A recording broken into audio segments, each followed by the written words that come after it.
I am driving down to Detroit to fly out to Vegas today because Wayne and I have our meetup game. So I am driving. I should have fairly good connection now, but I'm here available for any questions that you guys might have. I don't know. Figured I'd go live a few more times. So I don't see anybody who's joined us yet, so I'll see what happens if who all joins us.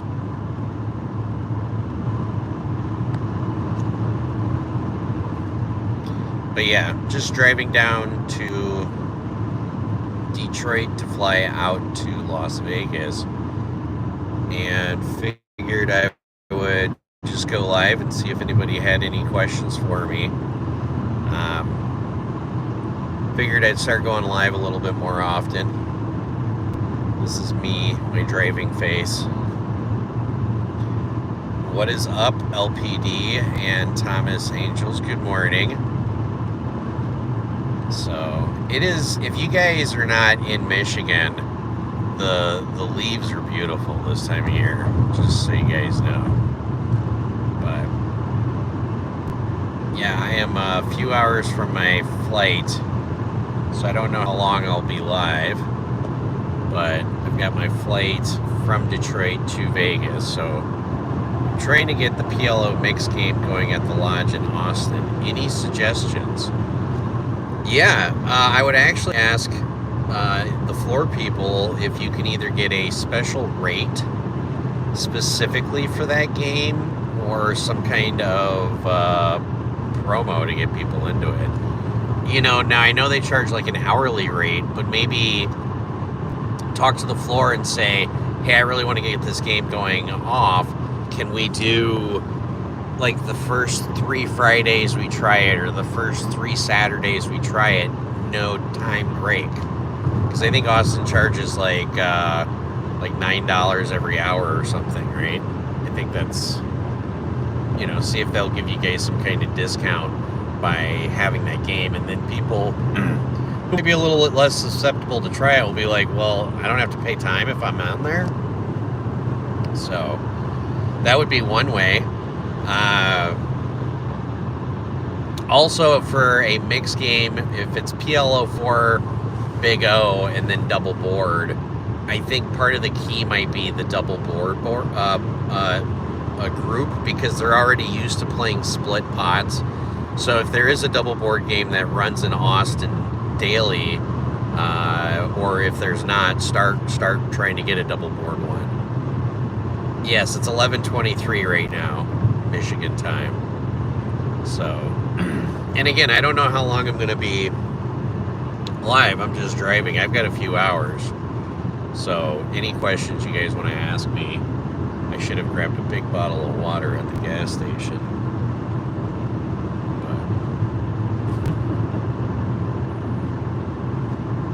How is the action at the lodge anyways, Thomas? When I was there last time, it was pretty decent, but every table had 2 European players.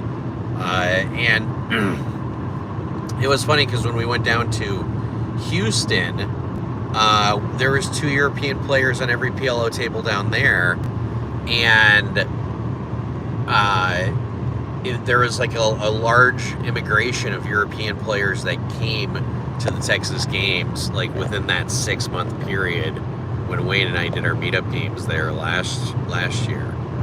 I am flying Spirit, and I live up in the UP of Michigan, so usually what I do is I see what the cost of flights are from Marquette, Michigan to Vegas, and if they're over $700, I look at what flights will cost either from Green Bay or from Detroit. And then I factor in the fuel and then my time. And then I make a decision based on that. It's like my own way of calculating what's the best positive EV play for flight plans getting to Vegas. There's a Big O game that runs twice a week, but they're all degens for their ultimate double boards. Oh, God. They like ultimate double boards. I am so sorry. I have to take this moment and apologize. What the fuck? That is the worst game in the world, because you can get like a 16th of a pot, and if you're paying time, it takes the dealer 15 fucking minutes to split the pot 16 goddamn ways. Even if you're a good, experienced dealer, it's gonna take you a few minutes on that game. And then you're paying time on it. That is absolutely insanity. That is shameful. Shameful that they even play that game, if you want to know my honest opinion. So, sorry about that. But yes, any type of double board bomb pot game is one that I would try to incorporate in the mixed game. But if it's ultimate, gross. I just don't play ultimate because of what I just explained right there. You're paying a timed rake, and while you're paying a timed rake, you're gonna get barbecued on the time, because even a great dealer takes a long time. Ultimate double board is big O, high, low, big O, high, low. So you can have, it's the ultimate high and the ultimate low on both boards. Get half the pot each on both boards. So the pot is almost guaranteed to be quartered in some way. And if 3 people have the same low, God forbid, you're doing it just gets it gets ugly. Like, a computer can figure it out, but a dealer is not. Yeah, the games have been really good this fall for PLO and Big O. The hold'em there is just so nitty. Okay. Yeah, and if they have a regular Big O game, I would try convincing those guys to do a mix rather than the ultimate double board guys, because the ultimate double board guys, those are guys who like to waste time. They're there to socialize. They're like old men with coffee, and they're just can't wait until the drunk guy sits down and he misreads his hand. You know, I remember talking with a player in Vegas, and forgive me if I offend anybody, but I express, no one's ever accused me of not telling them what I think. But if your plan as a poker player is to hope that your opponent misreads their hand, shame on you. Like, you're better than that. If you have better skill than somebody, you should be able to take it from them in an ethical way, not by them misreading their hand. I mean, if they do misread their hand, it's an extra bonus, but you shouldn't have to, use that as an angle shoot. That really annoyed the piss out of me when somebody said that. Just really got under my skin. Normally, it's just a single split pot. It's ultimate high and ultimate low, and it's across both boards. Okay, well, that's a little bit better. Yeah, that means there's only one high and there's only one low. Or if there is no qualifying low, then there's only one high. So that is a lot better. But I thought you meant it was like ultimate high on both boards. And I've played that. I played that in Ocala, Florida at the dog track race, and it was god-awful. I played it one night, and then I was like, there is no way in the world you will ever convince me to play that. You could offer the best weed in the world and free cocaine, and it still would not be worth playing that game. But yeah, the shades are just icing on the cake. Thanks. I am going to get my hair cornrowed. It's the first thing I do when I land in Vegas. I go to Yodi African Hair Braiding. I think they're all Portuguese women, and they watch this African soap opera, and it is hilarious. I love watching it while I get my hair braided. It takes about an hour and a half, so I usually get about 2 full episodes in. I can figure out what's going on with Mbaka and stuff. I mean, it's good stuff. So, my casino banned that game, double board PLO 8, when it took over 40 minutes to figure out the side pods. Yes, as your casino should have, everybody. Yeah. Thank God they banned that game. I'll try to get that mixed game going.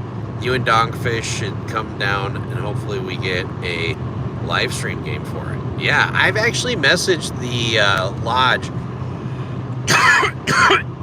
Pardon me. I messaged the lodge on their live stream. I said, if you guys have any PLO live streams, I said, please let me know. Myself and Dogfish will see if we can work it in our schedule, believe it or not. And they said they would let me know. And then I saw the live stream. I think it was like in August. They had a PLO game, and I was like, what the hell? They didn't even message me or Dogfish. I thought that was strange. Maybe they just forgot, which, hey, you know what? We're all human. That'd be perfectly reasonable.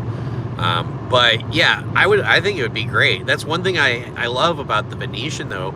Their live stream is supposed to be coming up. I think they said by January or Christmas. I can't remember. But their live stream is going to be coming up. And I just know that they're going to be live streaming a mixed PLO game. And Dogfish and I are going to be there. I think that's going to be great. Hopefully they can do it in December. We're going to be there in December for 2 weeks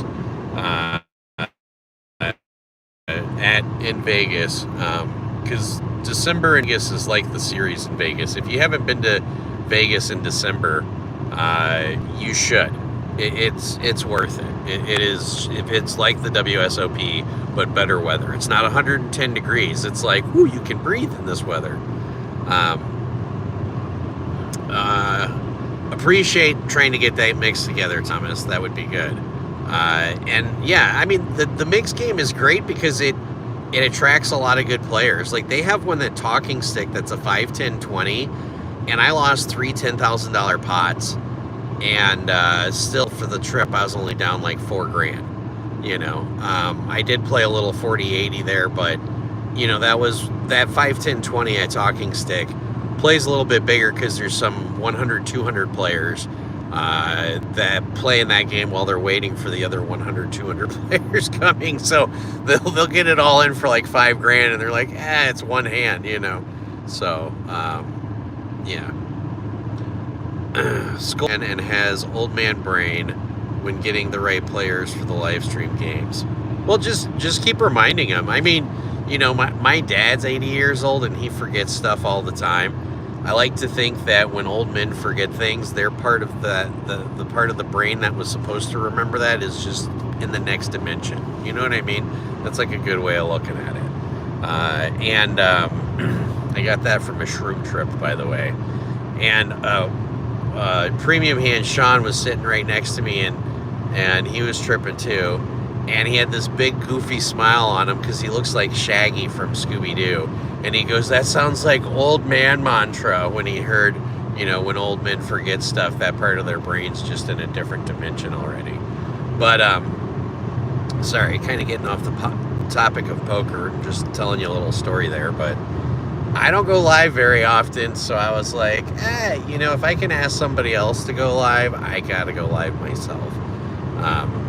Just got to get comfortable with it. So, and I know it's like the thing to do now, and I figured I got to drive anyway. So, holy shit, I got to read this. It's hard to get a sustained mixed game going. Not everyone knows how to play the games. Then there's issues with people aren't confident enough playing for me for money. Okay. Sup, just Matt. Matt, how you doing, buddy? Thanks for tuning in. Not to mention, some people are terrible at some of the games, which causes them to be broke quickly. Well, you know, the people who are bad at the games, I mean, I don't know, like, you can always give them my channel info and be like, this might help you in some games. Because you got to keep in mind, like, people have told me before, they're like, why do you give out all this free information on how to play Big O, how to play double board bomb pods? They're like, aren't you worried your viewers are going to improve and beat you? And I said, no. I said, because we're human behavior. Just because you know how to do something or you know what the right move is doesn't mean that you make it. God, I can testify to that time and time again. You ever play in a tournament and you make a move, and then right when you make the move, you just know you fucked up. You're like, oh, this is like the worst thing. That's happened to me plenty of times, more times than I care to admit.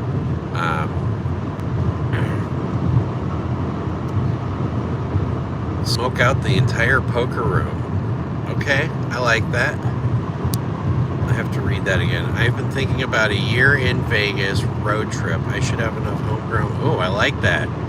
Steve from Seattle, thank you for tuning in, by the way, buddy. I like that. We want more live, even question and answers like this one. Thank you, LPD. You're getting that right now. I appreciate it, by the way. And I love doing live, directly questions and answers. Kevin Thatcher. I plan on putting about 5K in December. I'm assuming that's my brother, Kevin. Thank you. Appreciate that. It's funny, early in my poker career, my brother Kevin would travel with me, and for you guys who've seen the vlog, it's Flounder, and he would borrow money from me when we would go on poker trips, which is funny because he is very well off. He hired a CEO for his company last year, so but yeah, Flounder, thank you for bringing at least 5K for December. You might want to bring a little bit more, but don't worry, we won't tell anybody. Fujitsu, when it comes to mixed games, you're trying to target other players' weakest game, not your strongest games. This is correct, Fujitsu. That is part of the art of war. Find your opponent's weaknesses and target them to the maximum of your ability. I can't leak your channel to the Texas Fish. Well, again, people will listen to it, but not everybody learns. But you want them to maybe start off and believe that they have enough confidence to start. And here's the other thing. I think people are aware my channel's out there, but you're right, not everybody does, but I don't know. Maybe don't leak my specific channel. You can just be like, well, you can see some tutorials on YouTube and see if that gets them to find other people on PLO. I don't know. But yeah, I would go after their weakest game. What's the best place to play 4-card PLO in South Florida when you're here? Definitely Hollywood, Seminole Hard Rock. The PLO 4 game there is juicier than the PLO 5 game. Wayne and I are going to be there, I think, January 7th through the 21st. I'm going to be there till the 19th, but I might be there a day or two early. But we're going to be in Hollywood, Florida, first 2 weeks in January. But the PLO 4 is juicier than the PLO 5. I've sat down at the PLO 5, and every time I go back down to the PLO 4, even though it's lower stakes. But last time I was there, and I had a video that I posted where I was absolutely blitzed, and won a huge hand with 4, 6, 7, 8, 9, or yeah, 6, 7, 8, 9 double suited for like 700 pre-flop 5-way action. But I had a video about it. But yeah, we ended up getting a 5-5 PLO 4. So when we're there in January, we're probably going to get a 5-5 PLO 4 because I think Wayne and I are just, we're trying to get 5-5 being like the new game to play versus like a 1-2-5. Just because the pots are a little bit bigger, a little juicier action. We don't make any more money on the videos. We make like $1.50 when we post a video, which is funny. A lot of people think we make a bunch of money on the videos. We don't. Sometimes YouTube's recommends your channel to me. Got here. I watch a couple of poker bloggers. That's it. Well, I appreciate that, Steve from Seattle. Do you play online? Yes, I do play online. I play at the Madhouse on PP Poker. They do pay me to endorse them, but I do play online. I also play on WSOP, and I play on Poker Stars every once in a while. I was going to play the WSOP $400 PLO bracelet last night, but I started coming down here to Detroit. I didn't bring my laptop with me. I didn't feel like playing a tournament for 12 hours on my phone. I know that seems very bougie, but I didn't realize there was a tournament last night until I was already inebriated, is the best way I can put it. So I was not in a tournament.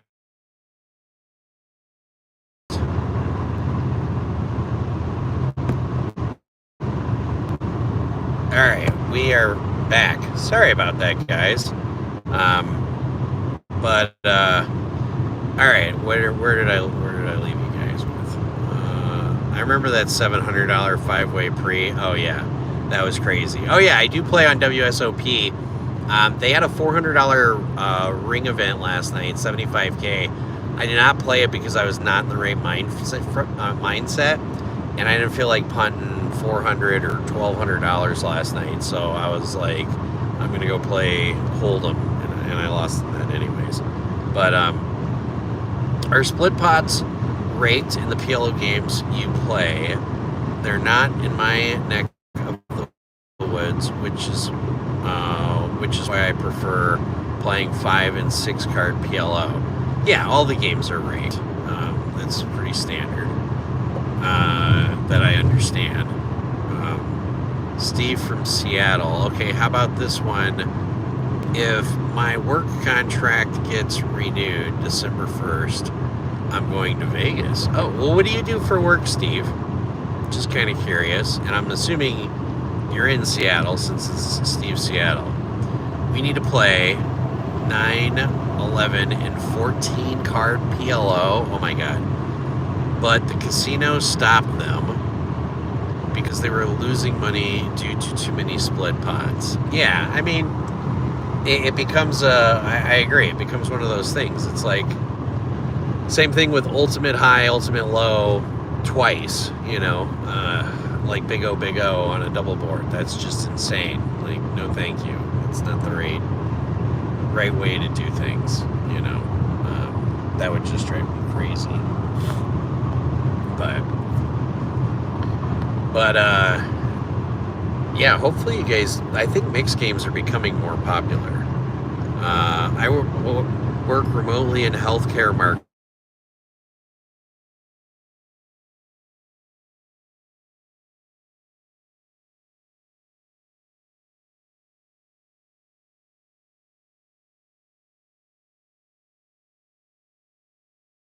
Did that do it every time?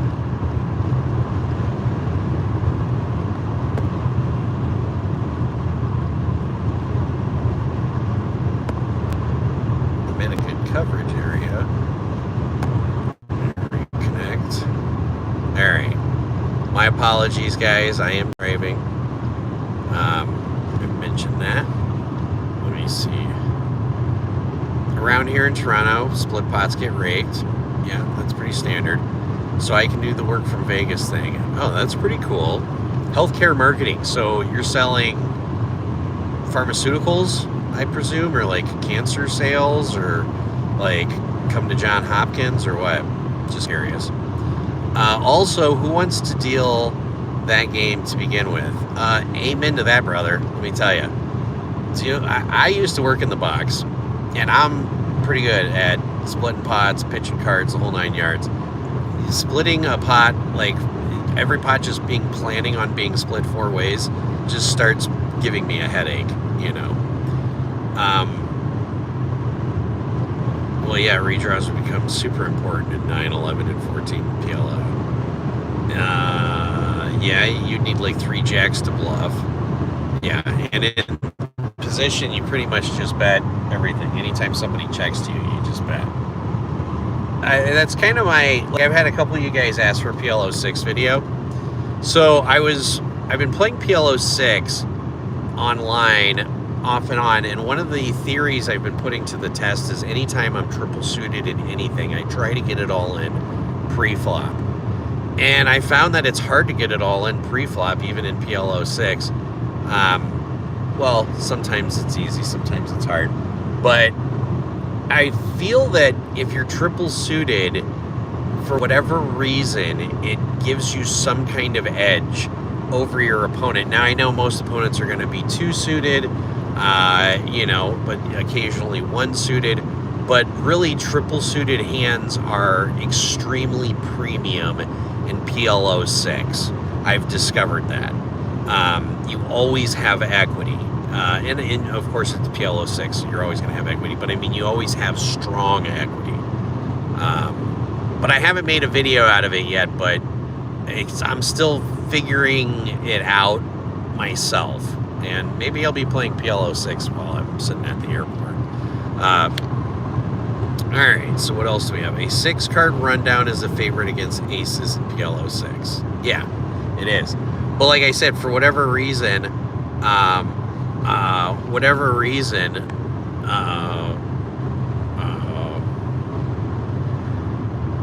triple suited just tends to be, even if it's like 9-9, Jack, Queen, 4-5, like, for whatever reason, it just has a strong equity being triple suited against opponents. Equities run so close in PL 6. If you have aces triple suited against 6 random cards, they have 45% minimum. Yeah, I don't know exactly what the numbers are, but I don't doubt it's close, Like, I think probably the best all-in might be something like 61-39, or somewhere around there. Like, that would be my guess. And that's if the person is triple suited with the same suits. So, but, they do run close. Let's see, apparently I'm going to be on this road for another 2 hours or so. Now, here's an interesting question. How far would you guys drive depending on the price? So for me to get to Detroit, it takes like 7.5 hours. What would the price difference in the plane ticket have to be for you guys? I'm just kind of curious. I think my plane ticket was like $230 flying out of Detroit. And I think it was like $830 flying out. I'm just guessing. But I remember it was over a $500 mark, which meant I had to start checking. But I think it ended up being $600 difference. All right, so would like to get into PLO a bit more. I play No Limit Hold'em, taking in some Juan Nandez content. That's pretty much it. Now here's something. Jay Nandez, not Juan Nandez, I'm sorry, Jay Nandez. He is really good with GTO and 6-max. Like, if you want to learn fundamentally sound play, Jay Nandez is great. And there's nothing wrong with Jay Nandez. I have a lot of respect for the man, but he is super GTO, super 6-max, so he's really confident and comfortable in 6-max PLO. Now, the thing that changes, and this is my argument for online play, and where you play, you want it to mimic live play as much as possible, so that way you can get some good practice out of it. So one of the things that, for example, I recommend to people is find a place that'll have 9-handed No Limit Hold'em or 9-handed PLO online, because it'll mimic live play a little bit better, and then try to match the same type of buy-ins. So for example, like on a 1-2 PLO at the Venetian, for example, the buy-in is 100 to 1,000. So if you have a online place that is the same, then you can practice your live play online. But Jay Nandez is really good for 6-max. The reason why I was telling you this is because 6-max and like 100 to 200 big blind buy-ins is typically not going to mimic what live play is going to be. So Jay Nandez is great for learning the fundamentals, learning GTO, and how to be a profitable PLO player, particularly if you're focused online for 6-max. But I think when it comes to live, and I have not played with Jay Nandez live, so I can't mention his personal play, okay? I'm just basing this off of my respect for his style and his play, but also understanding that maybe one of his weaknesses, if he has one, again, I don't know, would be translating that into live play, where you're going to be much deeper stacked, and you're going to eventually have to start going with your reads versus the GTO. But I did see his vlog when he was in the Aria playing, I think, either 2550, and he seemed to do really well. So I imagine, I mean, he's obviously a pro, and he's a good guy to learn from. But I think when it comes to live play, I think you can learn. I would recommend to people to watch both his and mine, because you learn some things a little bit differently. Like, obviously, I'm playing a little hands that are a little bit more wide open based on the table feel and things like that.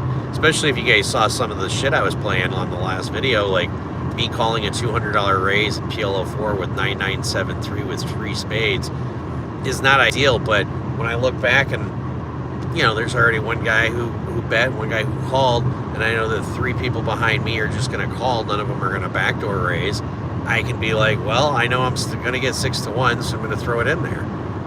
It's something that GTO would say, just muck, you know, so, and it ended up turning out to be a winner. But yeah, if you do Jay Nandez and myself, those are, and Dogfish as well, those are great people to learn from. I mostly play 5-card online unless someone has a complete brain dead hand. They usually have 40 to 45% against perfect aces. Yeah, that's generally true.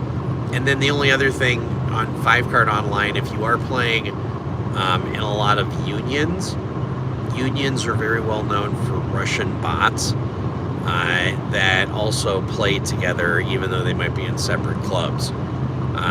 It's just a problem that all online play has, that people deal with in different ways. But just be aware of that happens from time to time. So, yeah, everybody tries combating it different ways. Vegas flight last year in December was like $50. I'd drive, so I could bring my dog. Fair enough. I have wiener dogs. What kind of dogs do you have? Gas would cost about $3.50 round trip. Makes sense. I appreciate it. I play on Ontario GG. It's a raked fence pool. Yeah, what is the rake on GG? Isn't it like 5 to 8 big blinds or something? Like, that's the one thing too, is, you know, I tell people all the time, if there's 20 people in a poker room, only one of them is doing it for a living, because 16 or 17 of the people who are playing can't beat the rake. The rake is so important that it has to be low enough to make sense and not kill the game. And you might think 3.5 big blinds, that's not bad. Is that 3.5 big blinds across the board? So it doesn't matter if you're playing micro stakes like 5 cent, 10 cent, or if you're playing like 5, 10. Because see, then again, it starts saying, you start getting into the higher games, or even like the 2-5, that's still $17.50 per pot pulled from there. You know, so it's dynamic rake, isn't it? I don't know what dynamic rake is, but rake is really important. It's important that people understand low rake will have such a dramatic positive impact on your pocketbook in the long run, even if you're a losing player, because you end up having more money in your pocket to play with, and other losing players have more money in their pocket to play with. So yeah, dynamic rake back. See, now that's for 51. Okay, now here's the thing that a lot of people don't realize, because people say, oh, you know, let's get rake back, let's get rake back. Rake back was invented by the owners of the apps, because all rake back does is feed the owners of the apps. I'm gonna let that one sit for a minute. guys heard me. You guys might even disagree. I'm not saying rakeback is not important. I'm just saying, usually if you're playing at a place that you require a rakeback at, I start questioning their raking principles to begin with, because they might be raking too much to start. That's just my opinion. I'm sticking to it. But rakeback just pays more money into the apps, because the club owner has to buy more of the flowers or the diamonds or whatever in order to afford to dish out the chips, and then when the chips vanish off into the ether, they just have to replenish them. So, rakeback, if you're in a club that has a large amount of rakeback, their club owner, first of all, is just raking too much, period, end of story. You shouldn't be raking that much. But, you're not doing him any favors or you any favors. You're just feeding the machine in the pocketbooks of the apps. All right. Here you can get up to 100% rakeback in Ontario. That's a little different story. That's good. Dynamic rakeback. For higher stakes, it's lower. It's like a half a big blind. For low stakes, it's higher. Makes sense. So at least their rake is better. On high stakes, it goes down. That's much better. That is way better. Rakeback, definitely a business model. Yeah, absolutely, especially when you look at it hard. But here, they rake a ton, and then you can get up to 100% rakeback with leaderboards, but most rigs only profit, though, through rakeback on GG. See, now that's the thing. I remember somebody posted something about the bots on GG, and the bots were making money because of rakeback. They weren't, even the bots themselves weren't profitable. Like, guys, if AI can't be profitable playing on this site, and the only way they are profitable is through rakeback, why are you playing on this site? Just let that sit there for a minute. Either the players who are playing on that site are too good, you're playing against too many bots, or, like, seriously, why are you playing on that site? Like, if the rake is that high, you can't be profitable except through rakeback. I mean, do yourself a favor and find a different place to play. Let's see, what else did I mean? Not trying to be a rakeback grinder, that's for sure. Yeah. No, it was funny, because when Poker Stars and Full Tilt Poker was out there, I remember you'd belong to all these different chat forums. I can't remember if it was like the starting whatever Reddit or 2+2 or whatever, but you'd belong to all these different chat forums, and in these chat forums you would talk about where to go to get the best rakeback percentage, and then it used to be in rakeback you didn't even have to be in the hand, you just had to be dealt in the hand. So your goal was to get in these huge games and then just basically fold and make your money on rakeback, because you just never play a hand, which sounds absolutely bizarre.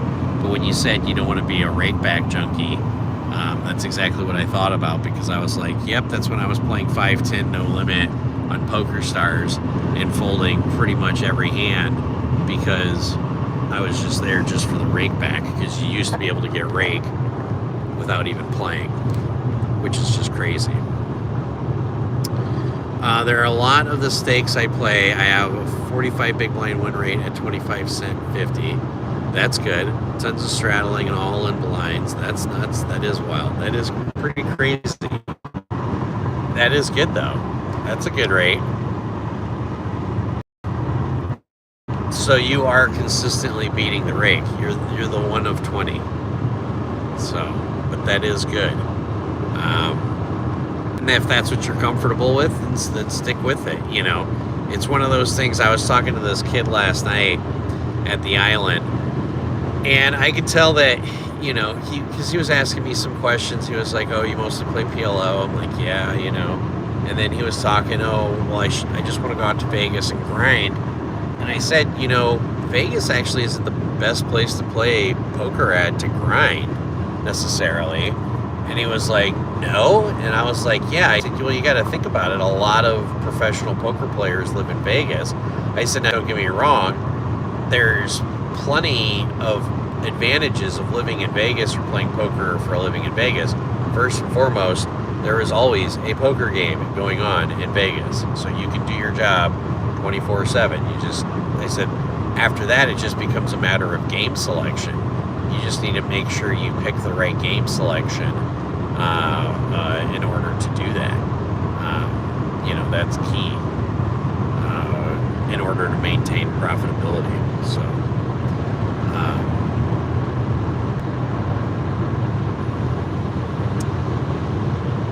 I played in a Club GG a couple nights ago. 2-5, ran up a 350 big blind stack. Felt good. It's more about I trade to bum hunt whatever stakes. I like that. And here's the other thing. You say you ran up to a 350 big blind stack. So I'm assuming the max buy-in was 100 big blinds. That's pretty typical of most online places. So like on a 2-5, you're buying in for $500. But that's why I like other places where you can buy in for, like on a 1-2 game, you can buy in for $1,000. It mimics more live play. In a high rank environment, I don't want to battle regs, just the fish with 1 to 2 other regs. I agree. I concur with that statement. So, what other questions do you guys have for me, if any, as I'm driving? And yes, I'm driving. I appreciate you guys tuning in, by the way. If you guys like more of these questions and answers, I know I did one with Wayne on the first meetup game. I don't think we did one on the second meetup game, but I'm definitely going to do one with him either tonight or maybe after the meetup game. Because I know we did it before and we got quite a few people who are asking questions and stuff. So, most online, 100 big blinds. It's hard to mimic live, yeah. Have you considered using Vision?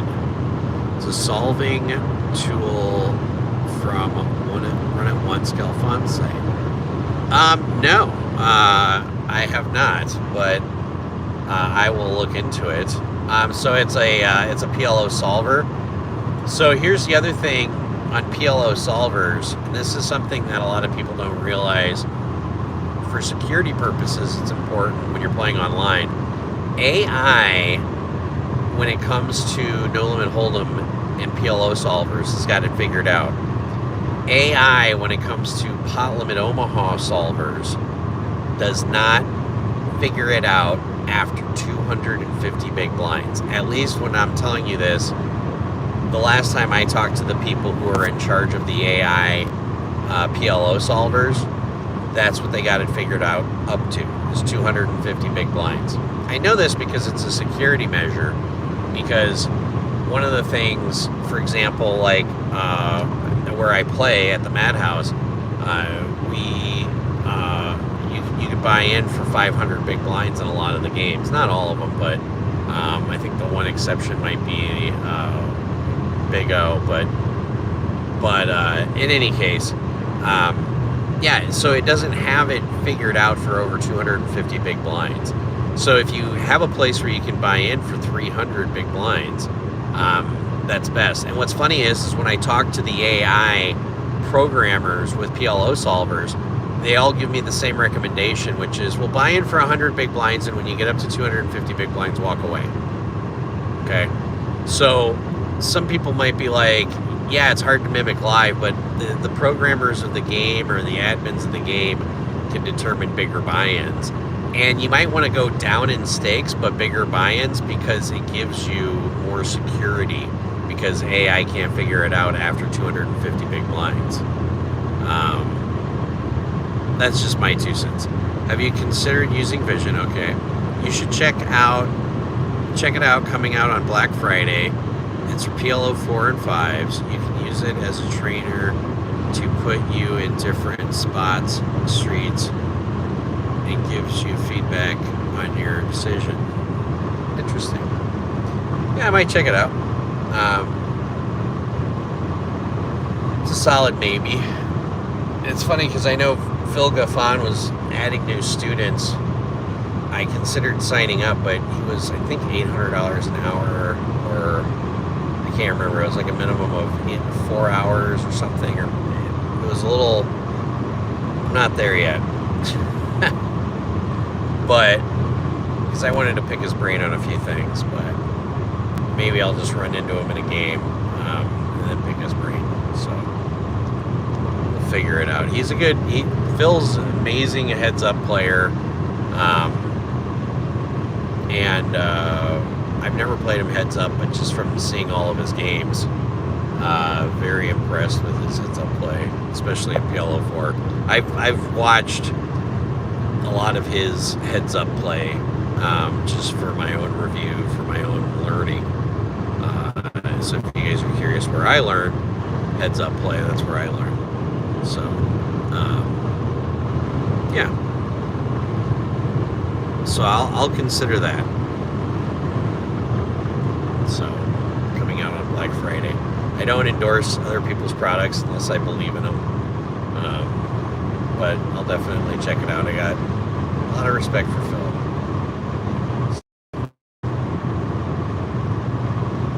But yeah, we've been live now for 46 minutes, so maybe we'll cut it off at the 1 hour mark. So that way I can take a break, get some water, smoke a doob, pull over, do traveling things. Since my flight doesn't leave until 5 o'clock in Detroit, unless somebody's in Detroit and they want to kill an hour or two with me. Have you played with a bunch of works really nicely? Oh, you've played with it. Okay. Nice. Are you, now if it comes out on Black Friday and you're playing with it, so you get to play with the beta version of it, is what you're saying?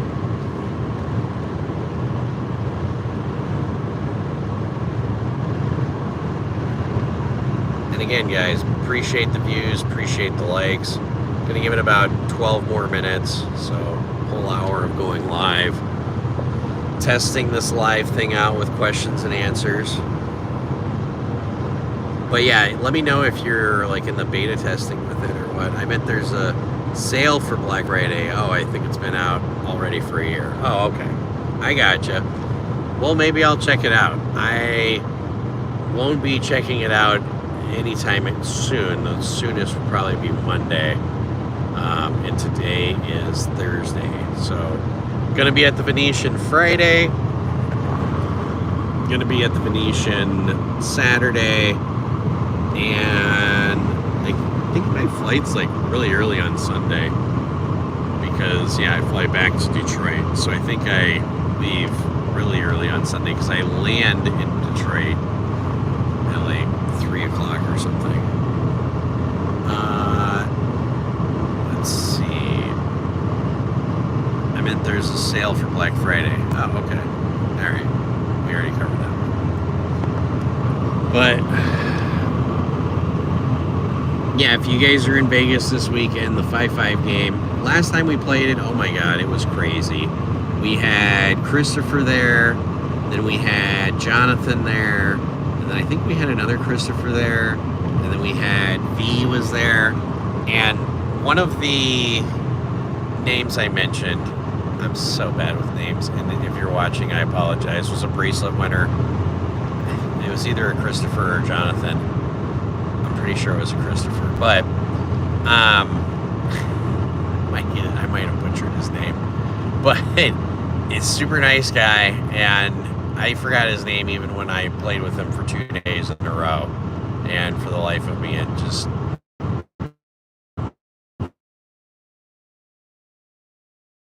loses.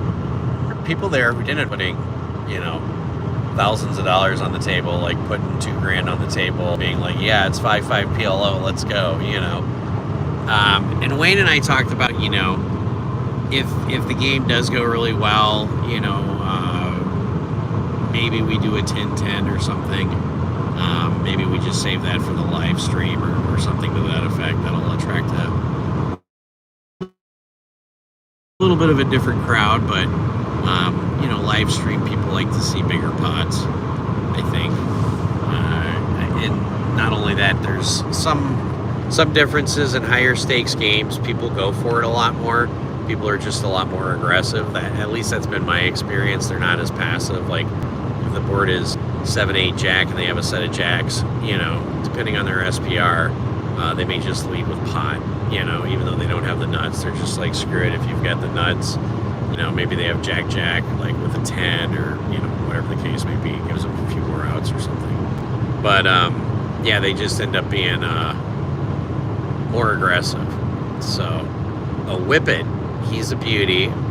Do you consider In-N-Out fries to be edible? I've had In-N-Out. They're okay. They're okay. They are edible. Interesting question, though. My mother-in-law she lived in San Diego for like 30 years, and she loves the shit out of In-N-Out Burger. It's good. I'm not knocking it at all. It's definitely good. I'm just like, it's like another burger joint, yeah. Forget about the PLO series. That's going on at Poker Go right now. Yeah, I know the Poker Go has got the PLO series going on right now. I just have other things that take precedent. I don't know if you guys, like one of my videos, I talked about being the executive producer for Cam Amon and manager. I talked about that on my live stream. We produced 6 singles that are coming out, and I had to take care of some things with that, and it's going pretty well. We just actually, last night, his song, I'm Okay, got a music review, and I could not have written the review better myself. I was so excited over that. I don't know. I never thought I would be somebody who would have an influence on the music industry. Like, out of all the people in the world, this fucking guy might have an impact on the music industry. Like, what? And the fact that I'm having what I consider to be a positive impact on it, and I don't know, we'll see. I think the sky's the limit with this. I'm a little bit biased. That's hype. I hope the music business progresses. Yeah, the review, I'm just so pumped. Like, I read the review. I couldn't have written it better myself. I was so excited. I said to Cam, you better share this with the fucking world, man. I said, because I am. I posted it on my Facebook, posted it on my Twitter, and the best part about it is I thought when we recorded these 6 songs, I thought I'm Okay was his best one, but the more I just listened to them all, there's others that I like even more sometimes. It's like weird. It's like the song, and I'm into all sorts of music. I used to be into heavy metal. I'm into Guns N' Roses, alternative, rock. I mean, I've listened to classical before, opera, rap, R&B, soul. So I've listened to it all. But like his music, just like you hear him sing, and you're just like, you're in awe. It's mesmerizing. And of course, I'm a biased opinion, but I said to a few people at the poker table, I said there's 5 to 10 people in the world that can match his voice and what his voice is capable of. And I said, and I don't know why I say that with such confidence. Maybe it's because I'm so ignorant about not being familiar with the music business, but I don't think it sounds like. And I know that's him, and it's cool because now that we got this review, we got a couple of TV stations called him to do like interviews and wanting him to stop by and sing. So I'm pretty pumped. Yeah, so hop in again sometimes. Thank you, Osita Rap. I appreciate it. A professor, we love his music. Yeah, his next song that's coming out is called Truth. And, like Premium Hand Sean and myself both said, we've probably heard the song 500 times and we're still not sick of it, Like his first two songs, I'm Okay and Truth, they grab you by the soul and they like make you want to cry, and they're great. They're like great songs where you're like, man, I just feel like I just need to get this out of my system. And then you like listen to them multiple times. And here's something I'll tell you. Somebody that does not cry that I know really well listened to it multiple times, and he told me, he said, yeah, after XYZ, he's like, I started crying when I listened to it. And I was like, ooh. I said, it's going to be a big hit. And I still think it's going to be a big hit. It's going to be huge.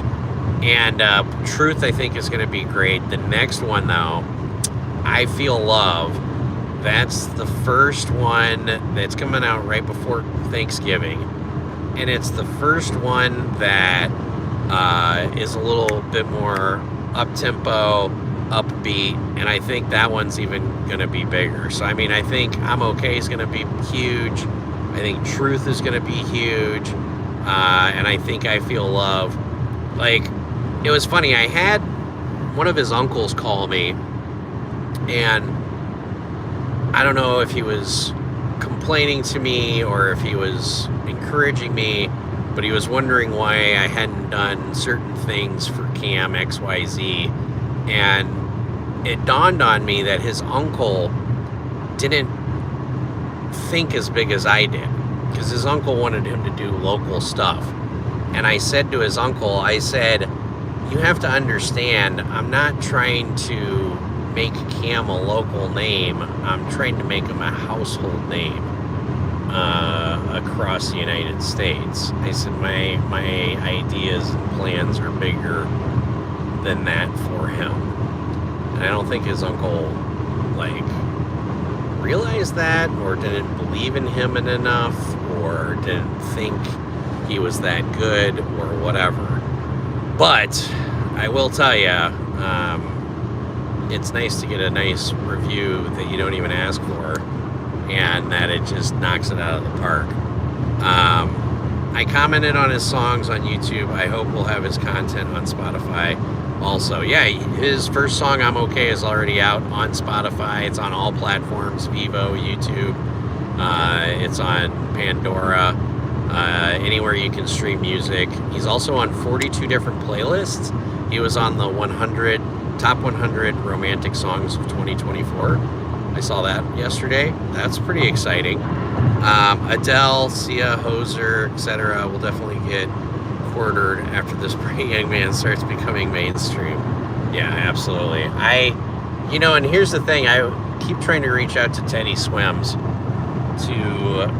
because Teddy Swims has a very soulful voice, and they sound, they don't sound similar, but they complement each other well. And I was just trying to get a hold of them, but I can't. I keep running into, like, I don't know, bots and fake people. That's a problem for something else. But yeah. So yeah, you guys will get a couple sneak peeks of music with Cam with me. But I have to do them in the right order. I can't put them out other than the order that they're coming out on. But yeah, it was funny. I do have one song that I've told Cam that I want him to remake. And this is going to sound weird, but I'll tell you guys, because he hasn't done it yet. Sweet Child of Mine from Guns N' Roses, redone with just the piano, Cam's voice, and some violin. I think that'll be a fucking home run. But I have hit the 1 hour mark, so I appreciate you guys tuning in. As always, everybody, play smart and run like a god. How did you, bump into each other, Professor? Oh boy. All right, I'll give you a quick quick Reader's Digest version. I was raising money for hospice, and I was doing a charity performance called Dancing with Our Stars, which is a local charity group in the Upper Peninsula where they take local celebrities and they make us dress up and dance to raise money for hospice.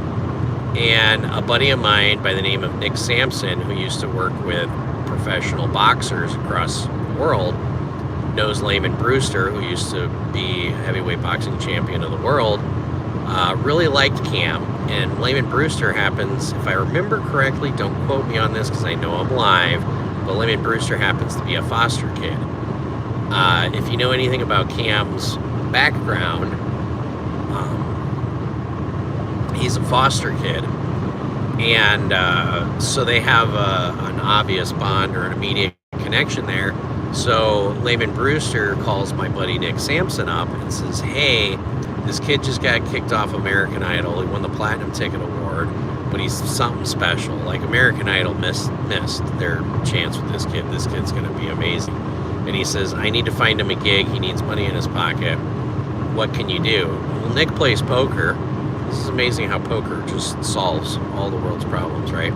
So Nick plays poker and he calls me up and he says, hey, Josh, I got Cam Amon here who, sung Hallelujah. He's got over 20 million views on YouTube. He goes, he just got booted off American Idol. You're trying to raise money for charity. Do you want to book him? And I said, what do I have to do to book him? And he says, pay for his plane ticket and put him in one of your Airbnbs. Now I have a bunch of Airbnbs, so for me the cost of that is nothing. I had him booked on the plane ticket before I hung up the phone with Nick. And it was funny. I go pick up Cam from the airport the next day or whatever it was. I think it was the next day, or maybe it was like 2 days from there. Yeah, it was on a Wednesday. I pick him up from the airport. I've got my cornrows in because the hospice charity fundraiser drew a random, we did superhero and villains, and my wife and I got drawn to do Black Panther, and we had to do it with contemporary ballet style. It was our dance. And I actually put some of that in one of my vlogs on Life of a Grinder. You can see my whole dance. I posted the whole damn thing on there. And but that's how I got cornrows, people, was because I was doing charity work for hospice. And I like my cornrows. They look badass. In any case, I go to pick Cam up from the airport. I got cornrows in, and I have this huge fat doob. When I meet people for the first time, sometimes if I have an opportunity to make an impression, and you're coming into my hometown, you're coming into the UP, and you're like, hey, Professor, let's go meet up, let's go smoke some bud, whatever. I'm probably going to show up with like a 2-gram blunt stizzy or something that, just the blunt itself costs like $40, just because I want to make a good first impression on you. So I hand him this highest quality weed we have in the state of Michigan, and it's already smoking, and I hand it to him, and he looks at me, and he smokes it, and he hands it back. Of course, I was like, do you smoke? He's like, yeah. And I was like, here. I handed it to him, hands it back, I hand it to him again, and I say, you better watch out. And he goes, what? And I said, that's white boy weed. And he's like, white boy weed? I said, it'll get you really fucked up. And within like 5 minutes, he is like, you were gonna be. I said, yeah, when Nick told you I booked you, you're probably thinking some 40-year-old guy, weird. He goes, yeah. He goes, Nick said you gotta meet Josh. He's a little weird, but he's a real good guy. When you meet him, you'll understand. And yeah, that's how I met Cam. So there's been other stories since then, but yeah, I hope you like the story. It's a unique one, and it's one that I crack up about because He came in not knowing anything. I didn't know anything about him. Like, I didn't even know who Cam Amon was until I got on the phone with Nick, to be honest with you. And because I don't watch American Idol, or I didn't used to. I started to after that, but yeah, it was one of those things that, yeah, since then, you know, we're good friends and making music. And I'm telling you, it's going to be great to have. It's going to be great to have like these crazy ass stories and have an impact on the music industry, and hopefully continuing to have an impact on the poker industry as well. Like that small blind jackpot game. Once, like, I hate to say this because I don't want to prop up Hold'em players, but once Hold'em players realize that the small blind jackpot game is amazing in of itself, that's going to take over. Like, it's going to run like rapid fire. It's going to go on in like four poker rooms in Vegas, and then it'll be the standard game. Do you want to play Hold'em with the small blind jackpot or not? In my opinion. So, but oh yeah, absolutely. I completely agree. Sultan of Swings. I like the name. All right, guys. I've been here for more than an hour now. I do need to use the services. I appreciate all of you. Thank you for tuning in. If I see you in Vegas this weekend, great. If not, hopefully when you're playing, play smart and run like a god.